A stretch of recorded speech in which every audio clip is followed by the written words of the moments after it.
Hello and welcome to part 2 of my series on surviving STO PvP. If you haven't watched part 1, I highly encourage doing so first because this will build on some of the concepts in that video. Okay, so diving right in. I'm always surprised just how often I see a PvP build shared that has very little healing. It is critical to restore lost hull. Even the best PvP builds will take incoming damage in large amounts. And while there are methods of reducing incoming damage through placates, dodge, immunity, stealth, and resistances, you'll still have to restore some hull, and your passive hull regen is usually not enough unless you're extremely slippery. I'll be focusing on hull healing here. Shields certainly play a role, but I'm saving that for part 3. I wanted to find some terms to make sure that the rest of this is all clear. Hull regeneration is a passive amount of hull regenerated over time. Regen is reduced in combat, but there are many ways to increase it. Noteworthy as well is that regen does not appear on a parse and doesn't add any healing ticks. Hull healing, on the other hand, is what I'll call anything that applies a specific amount of hull points, for example an engineering team. The next part is where a lot of confusion lies. The methods for improving healing are convoluted and don't always affect the things the way they seem like they should. I've separated these into 3 groups. First, hull restoration. This is the skill you get from the skill tree itself or from many other consoles and items. For example, a SIF generator or the reinforced armaments console.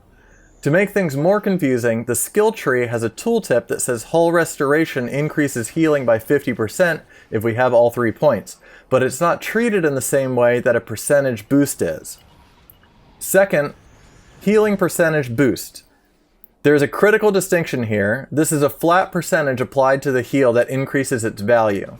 For example, say our engineering team heals us for 5,000. If we have biotech patch equipped, which gives us a 20% healing boost, it'll actually heal 6,000. On the other hand, if we had 40 hull restoration skill, it would also heal us for 6,000. But some healing methods are not boosted by hull restoration skill, only by percentage increases. 2 other very effective examples of this type of boost are the Starship Trait Improved Photonic Officer and the Science Skill Tree Ultimate called Probability Shell. To make matters even more complicated, this is called different things on different tooltips, but they behave the same way. For example, the Troyes console has a passive 28.5% increase to hull healing. Something like Biotech Patch contains the word bonus, so it's 20% bonus healing, but there are no differences in the way this is applied. There is also outgoing healing, such as the trait Imposing Presence, which gives us 7.5%.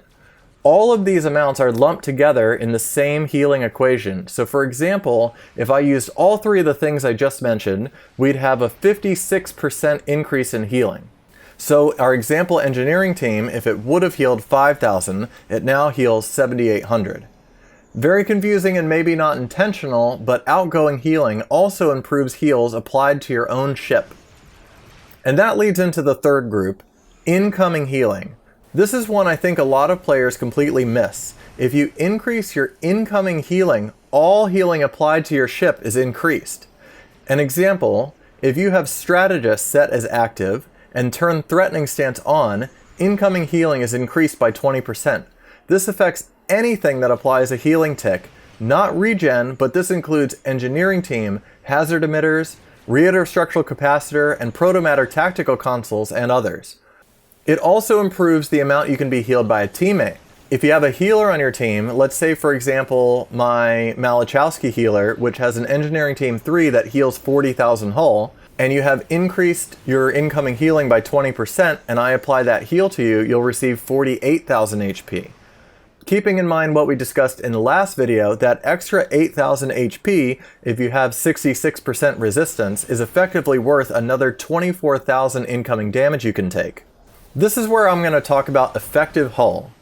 I don't want to delve too deep into this idea because it's more on the theory side than in practice, but if we take our ship's hull capacity, say 100,000, figure that we have about 66% resistance, then that effectively means it takes triple that damage to defeat us. Add in large, rapid healing, and we can double or triple even that number. Let me give a great example. In a 5v5 arena match I was just in this past weekend, my friend Deuteronomy is flying a Qui 2 Raptor. Taking a look at this Parse, he took over 8 million incoming damage and only had a single death. On the other hand, and I'm not trying to pick on anyone, Arminius took only 2 million damage and died 11 times in the same match. Looking at the heals column, we can see that these two players actually healed a very similar amount, but I know Deuteronomy has drastically higher resistances and is able to heal up more rapidly. I suppose this is also the place to talk about temporary hull. Many dogfighter builds and others use the console hull image refractors. This console is used for its passive. Any heals that overflow 100% are instead applied to a temporary HP pool. This will stack 20 times, and those stacks are even increased in size based on incoming healing, as I mentioned before. It is not uncommon for good PvP ships to have temporary hull double or more the size of their standard hull capacity. While temporary hull does not benefit from resist, it still provides a cushion, and if healing is fast enough, can be replenished quickly. This is why some ships you might attack and never even see them go below 100% hull. It's because you're dealing damage to their temporary HP. Since temporary hull doesn't benefit from resist, it also isn't hurt by resist. A ship using negative damage resist is not able to cut through your temporary hull any faster. Temporary HP has another odd thing. The game records damage to temporary hull as shield damage. I'm not sure why, but it does make parsing ships with temporary hull appear quite strange. For example, back to this match again, I'm also in this match as Aoife, where I took almost 4 million damage, yet I only healed 115,000. So how did I have 0 deaths? The answer is most of the damage dealt to me was applied to my temporary hull, which I kept rapidly replenishing. Damage in shows all damage dealt to me, whether to shields, temporary hull, or my main hull. However, the heal column only counts healing applied to my main HP pool, not any of my temporary HP. And that's a limitation of the way that the game records damage. I don't think there's a way for a parser to handle that information any better. And of course, nothing is simple. You can have multiple sources of temporary HP. The easiest example, if you have hull image refractors and you're running the strategist spec and activate engineering team, you can see I'll have temporary HP stack from the console and then another temporary HP stack from the strategist that wears off a little bit earlier. These stacks do not conflict with each other. Temporary hull also does not get restored from your ship's passive hull regeneration. Once it's gone forever. Okay, so let's go over a practical setup real quick. This will be obvious for those who have watched some of my previous videos, and I always start with this because it's bread and butter for PvP, and it's also available from any T5 fleet colony, so it's effectively free for a little effort. Proto-Matter Tactical Consoles. These consoles provide a heal that is 5% of your maximum hull, 5 times, 2 seconds apart. It is a chance based on activating fire modes like Beam Overload.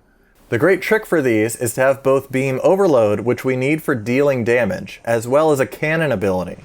Since these two abilities both give us a chance at the heal, and do not share a cooldown, they can be activated back to back, increasing the chance that we get that heal. Furthermore, multiple copies of these consoles can stack. I have 4 equipped. If I'm lucky, I might get 4 stacks. That would be 100% of my hull completely healed in just 10 seconds. These consoles are not increased by hull restoration skill or healing percent boost. They heal based on your maximum hull only. Except, since they do apply a healing tick, they can be increased by incoming healing.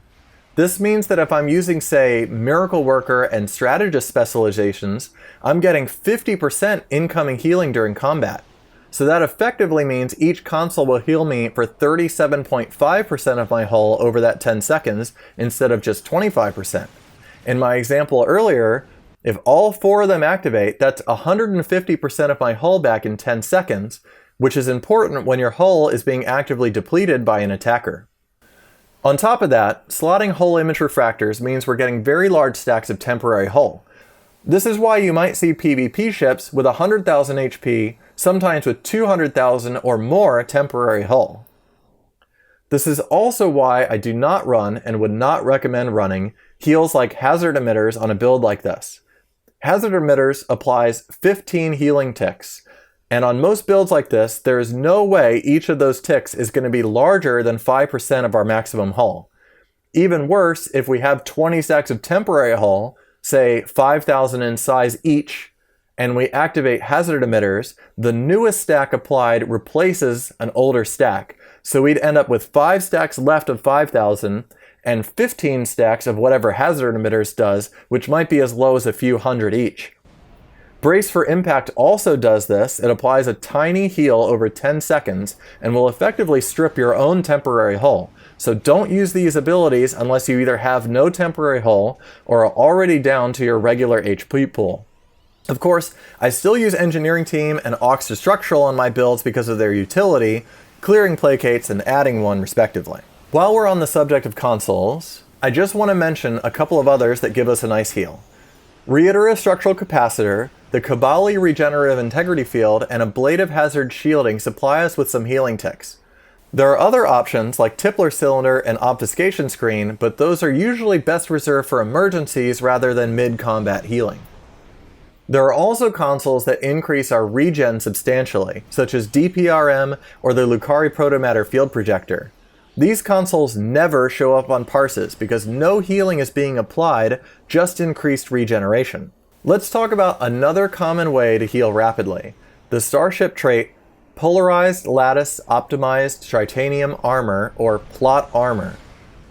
When you take 20% of your hull in damage within 5 seconds, it activates a combined heal, hazard debuff cleanse, and resistance boost.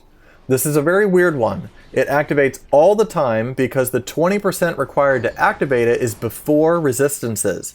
So for example, 100,000 hull again, you only need to take 20k pre-resist to start healing, so your ship might only take 5,000 or 6,000 damage to activate this giant heal. And remember those categories we talked about before. The amount healed by plot armor is boosted by all 3, hull restoration skill, healing percent increases, and incoming healing. Plot armor is not the only starship or personal trait to apply healing either, but it's one of the best ones because we can increase its effectiveness as well as the added debuff cleanse and resist it provides. Concealed Repairs is another great healing trait, especially with the frequency of placates in PvP. This one, however, does not give us any debuff cleansing or resistances and is only boosted by incoming healing, not any other category. Interestingly, if you placate multiple targets at once, for example hangar pets, this can stack and provide a fairly large amount of healing, but it's very situational. A few others worth mentioning. Greater Than the Sum can provide decent healing, but it's also so situational because it depends on how many allies are around you. I haven't tested this one extensively in PvP, so I don't know exactly what does or doesn't increase its healing, and I think you could really only excel if you're flying a carrier or something using, say, Scramble Fighters or Voth Carrier synergies to keep your pets alive and maximize the heal that you get. Reactive Reconstruction from the Europa Battlecruiser also provides a large 4-kilometer AoE heal when you drop below 50% health. And it increases your outgoing healing, which as we noted before also applies to many self-heals like plot armor and bridge officer heals, but not Protomatter tactical consoles. I tried this one out. If it's all you have, it's worth a try, but it's just far too long of a cooldown to be very effective. The same for Desperate Repairs from the Guardian Cruiser. On the other hand, Invincible from the Zal Cruiser is worth mentioning as well because it increases our incoming healing by 50%. Although it doesn't have a healing component itself, it does make your ship unkillable for 8 seconds, unless the buff is stripped from you by subnucleonic beam. It probably goes without saying, but this is a common trait in PvP, and I'd say the vast majority of PvPers are using it to save deaths in arena matches, but it won't save a bad build. It does have a long 2-minute cooldown, but it effectively is insurance. It can save you from a mistake, maybe a few seconds of bad luck with your colony consoles not activating, or caught in a gravity well with your escapes on cooldown. It's very useful for a variety of situations. If you're just getting into PvP, hold off on getting this one until your build is reasonably survivable on its own, but eventually I think this is an important part of any PvP build. Moving on to personal traits like Ablative Shell, Secret Command Codes, and Reconstructive Radiation. These are increased by only 2 of the categories, healing percent boosts and incoming healing. For whatever reason, hull restoration skill does nothing to improve the amount healed by these traits. I also think it's important to note that these do heal for smaller amounts than protomatter consoles, even boosted, so they might conflict with your temporary hull if you're relying on that as part of your build. The same could be said for plot armor as well. Finding the right balance of offensive and defensive traits is the name of the game when it comes to PvP, so experiment with whatever works best for you. There are also some traits like Living Hull, Enlightened, and Repair Crews that will increase our hull regeneration rate. Like any regen, no healing ticks are recorded, but they can be helpful. I'll throw in reputation traits as well here. Automated protomatter conduits and hull repairing nanites both provide a regen boost. Automated in particular is quite good with its very large increase and 50% uptime. Generally, we can separate the style of healing used on most PvP ships into two broad categories. Do they use temporary hull or not? I showed an example already using temporary hull and protomatter tactical consoles. That style is the easiest to learn and plenty effective even into the high end of the game, but it is restrictive as you don't want to screw up your temporary hull stacks. For example, combining the tac console method with plot armor is very difficult. Each of the 15 ticks of plot armor would have to provide more healing than your protomatter consoles do or close to it. In my free-to-play dogfighter guide, I do break this rule by slotting both protomatter consoles and concealed repairs, even knowing that concealed might reduce the size of some of my temporary hull stacks. I did that there because I really wanted to be sure I could survive a lot of incoming damage, but my main build, for example, uses only protomatter tac consoles for healing, and it's even more durable than the one that combines two methods of healing. Now, if we don't use temporary hull, suddenly it opens up many more options. If we really wanted to, we could slot protomatter consoles, plot armor, concealed repairs, and all of the personal traits, and none of them would conflict with each other.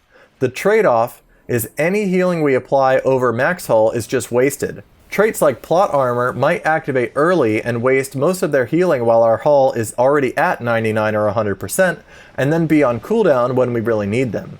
It can still be effective for certain builds, however. Science and healer builds, for example, usually do not use much temporary hull or protomatter consoles at all, and instead get all of their healing from traits and bridge officer abilities. A good example of this style was my Malachowski healer video.